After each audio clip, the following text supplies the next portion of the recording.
Hello, everybody. Welcome back to the channel. I'm Megan, the Healing Foods Coach, and I'm so glad that you decided to come and spend your time and watch my videos and to come back to this one as well. Thank you so much. I see there are some new subscribers. Thank you for your support. I really do appreciate it. And hopefully what I share with you from my personal experience and just things I've been learning, I hope that is helpful and informative and helps you with where you're at in life as well. So let's get into today's topic. Today's topic is this: fibromyalgia. Can it be cured? First of all, I know there are many people out there who may not even know what fibromyalgia is. Maybe you've heard of it, maybe you haven't. I certainly had never heard of it until I was diagnosed with it back in 2015. Here's what it is. So myalgia simply refers to widespread pain. And fibro refers to the soft tissue and fibers. So fibromyalgia is basically having widespread pain throughout the soft tissues of the body. And that can be anything. That could be in your ligaments, that could be in your muscle tissue, that could be in your brain. It is widespread pain, typically pain throughout the body. So that explains, I think, why we often, those of us who have suffered with it, will often complain of burning or achy feelings. Sometimes a sharp stabbing pain, but often it's a burning, achy feeling in our upper arm muscles and our forearms. It can come across in the muscles of our upper chest. It can come across our upper back, shoulders, and neck. It is often in the upper legs, both the front and the back, as well as our lower legs. Sometimes down the shins, but often in the calves as well. And the problem with it is that it is widespread, so it's all over the place, but it can come and go. So you can have moments where it's really significant and severe, and other times where it's more like a chronic dull ache or pain. That is basically what fibromyalgia is. Now, when I refer to soft tissue, I am including the brain tissue because, of course, it's soft. You may not necessarily suffer. Some people suffer with terrible headaches or even migraines. But what almost all of us suffer with who have had or have fibromyalgia is what we call the brain fog. Okay. And the reason why this happens is because anytime we are suffering in our bodies from any kind of severe illness or injury, it results in inflammation at the site that signals the brain and the body to send out the white blood cells to start trying to heal and repair the site of injury or illness. Okay, so inflammation in that sense serves a purpose. But what happens if we constantly are inflamed through injury or illness, but that we're also adding in a constant barrage of inflammatory foods, simply increasing the inflammation state? What happens? Well, eventually, and of course, please forgive me because I'm giving you kind of the layperson's explanation. Certainly, if you want more specific medical details, you should certainly go check out Professor Bart Kay. He himself has reversed his own fibromyalgia. He has a video that he put out with his partner Pim that came out last year. I think it was February, called Breaking Through. How to break through the chronic pain and inflammation, and in his particular case, fibromyalgia, and what's involved and what happens. Okay, for more scientific breakdown. But basically, what happens in fibromyalgia is because we are inflamed, we become more sensitive. And oftentimes, our brains get so flooded with the inflammation that it thinks that there's always an injury, and that isn't the case.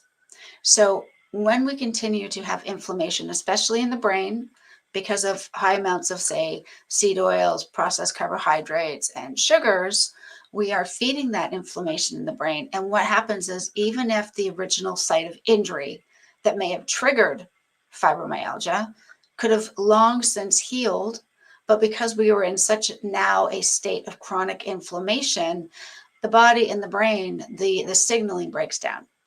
The brain continues to get signals from the body parts. I'm hurt. There's an injury. Send help, send the white blood cells, and therefore an inflammation response, which again, if there's actual injury, that's what's supposed to happen. It's what tells the body, hey, we need white blood cells here. We got to sort this out. It's kind of like when you get a bad cold or the flu. You have a virus in your body. There's a signal that goes out to the brain and the rest of the body saying, hey, something we don't normally have is here. We got to fight it off. And of course, the white blood cells are sent. And a typical response is an inflammatory response to try to deal with that foreign invader. But once the virus, bacteria, once the flu virus has been conquered, you'll find that you don't feel as inflamed. You don't have a stuffy nose. You're not coughing. All of those things suddenly go back to where they should. The inflammation reduces. You've gotten rid of the virus. The white blood cells go back to doing their regular jobs. They're not attacking a foreign invader, and things go back to how they should function. However, what I've kind of come to see is that if we are in a constant state of inflammation, because, for example, maybe we've had a major injury, such as we break a bone, we fracture something, or in my case, I had an unexpected disc bulge in my lower lumbar area of my spine. And that was sharp and that was painful. And it was the signaling from that injury that eventually led to me having fibromyalgia. That's why they say often, and it tends to be more women than men. Not that men can't have fibromyalgia, they do. Tends to be mainly women. But one of the biggest triggers they say for fibromyalgia is a significant injury or long-term illness can cause it to flare up. I know somebody who has not fibromyalgia, but a form of myalgia, of widespread pain and inflammation as a result of a horrible virus that she contracted, like a chest infection, I believe it was, that she contracted last year. So serious illness or injury are often the triggers for fibromyalgia. Now, just because you get a bad cold, just because you get a bacterial infection, just because you injure yourself or maybe twist your ankle or break a leg or fracture your arm, that does not mean you're going to end up with fibromyalgia. In fact, many people have those things happen and fibromyalgia does not result. I think what it is, and again, I'm just thinking this is just my supposition, because doctors don't have a definitive answer, and I certainly don't either. But my supposition is, if we've already had a history of having inflammation in the body from eating high inflammatory foods like processed sugars and carbohydrates and seed oils, and we also suffer a significant injury, that is more likely going to lead to developing fibromyalgia. And essentially what it is there's so much inflammation in the body, both from an injury or long-term illness, or never mind all the crappy foods we tend to eat, that then becomes a much more higher likelihood of developing fibromyalgia. Because the only thing I was told when I asked how I got it was, well, you did suffer that disc injury, but you've also had years of high stress in my life, suffering with an eating disorder that puts your body into a state of stress, high cortisol levels, having had multiple injuries over the course of my life, just typical childhood things, falling sledding, slipping on ice, wiping out skiing, just nothing worrying. It's just stuff that can happen and happened a lot as a kid.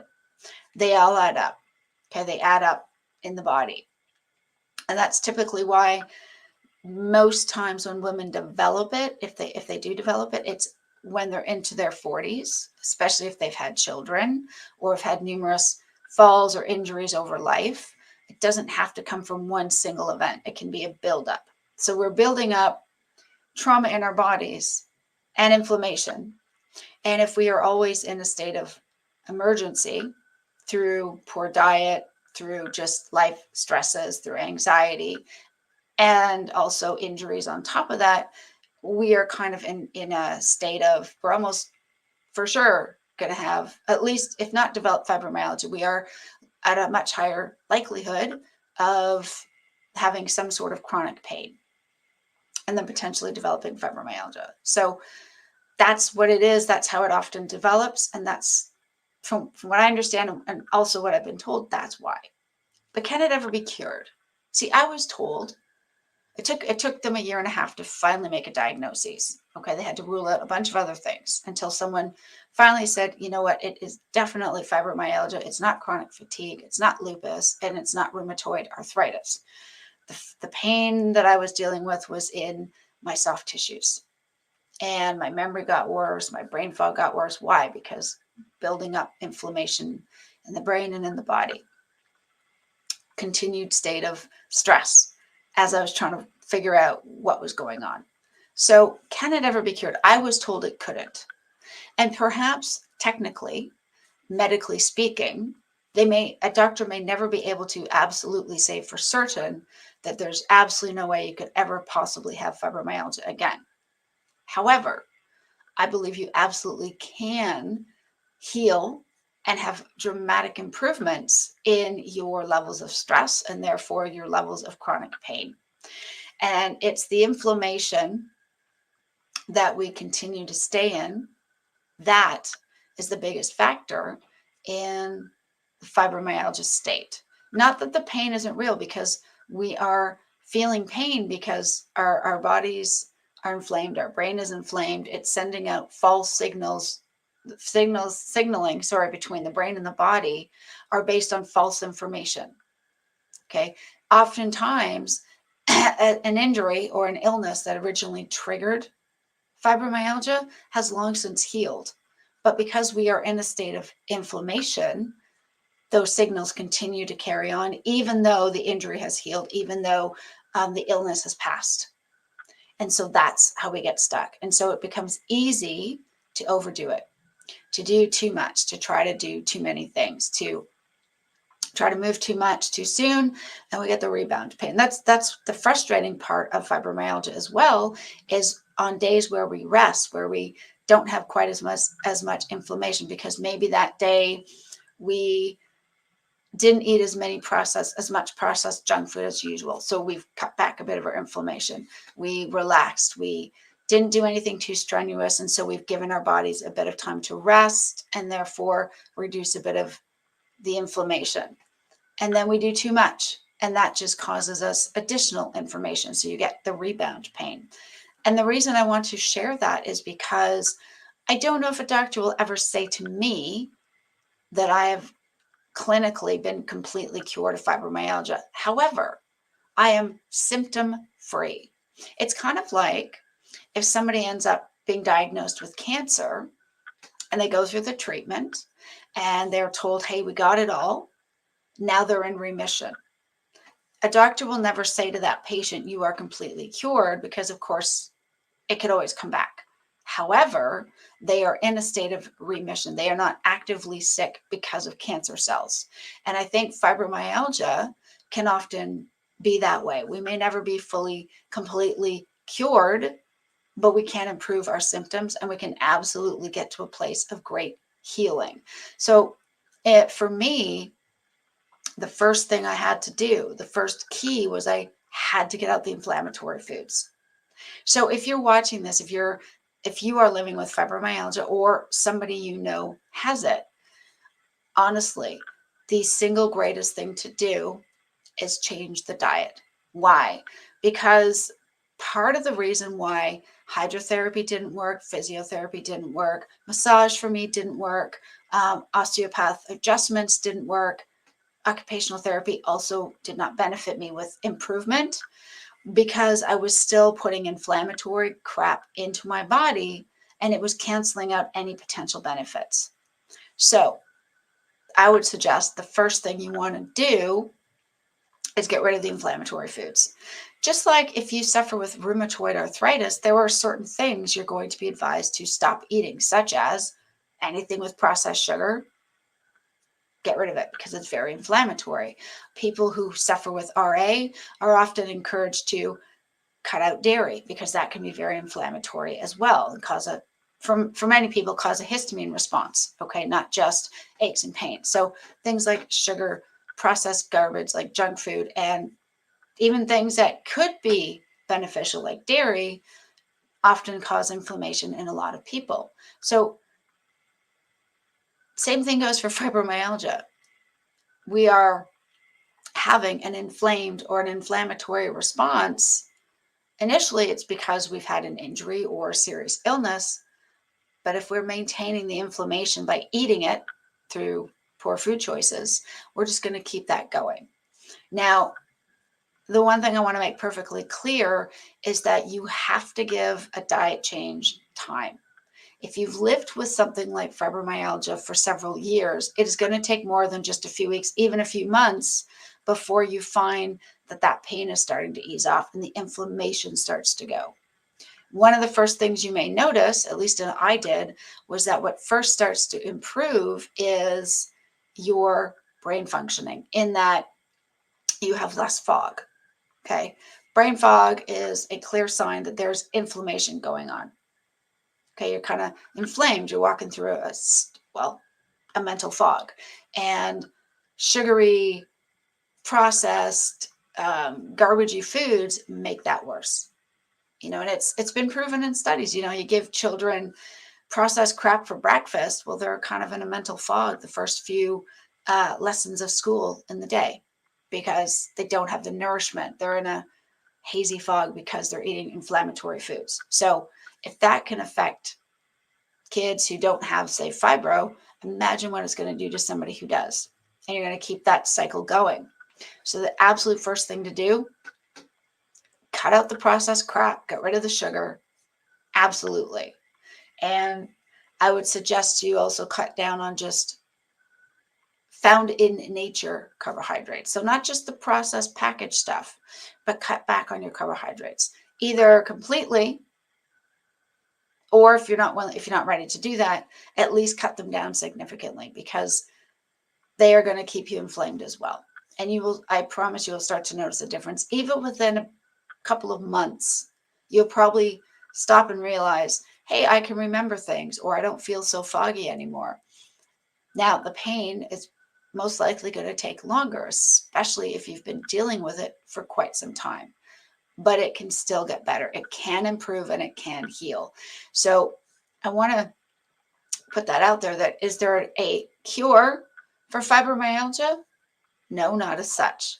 Can we have great benefits and improvement, though, just by changing our diet? Absolutely. And, it took me 3 years before I felt as though the pain really had come down enough to start moving more. So it took time because, honestly, for the first 6 years, the first 7 years of having fibromyalgia, I was in chronic pain.